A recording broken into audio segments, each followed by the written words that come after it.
How to register Metro Bank's mobile banking or online banking. Hi everyone, welcome back to our channel The Solution Guy. So in today's video I'll simply guide you on how you can register for Metro Bank's online banking account, so just make sure to watch the video till the end.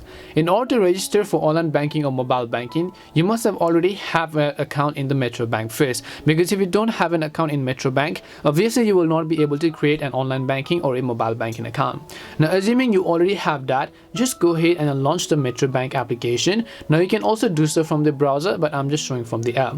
You have two options if you have a Metro account, if you don't have a Metro account. So as I said, if you don't have a Metro account, you have to apply for it by just tapping on the I'd like to open an account button here, and then you should be able to create a Metro account. But if you already do have and now you want to activate mobile banking, just tap on I have a Metro account, and then once you select I have a Metro account, it will take you to some other page where it will ask you to enter your details such as your customer ID, your bank account number, your debit card pin, and so on.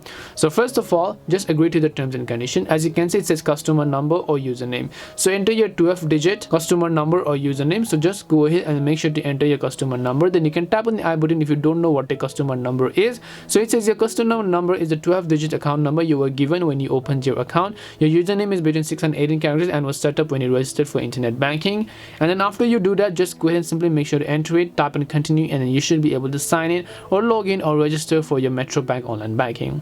That's all it takes to register for Metro Bank mobile banking. We hope the video was really helpful. If it did help you, make sure to leave a like and subscribe to the channel. If you have any more questions though, feel free to leave them down. Thank you very much for watching and see you in the next video.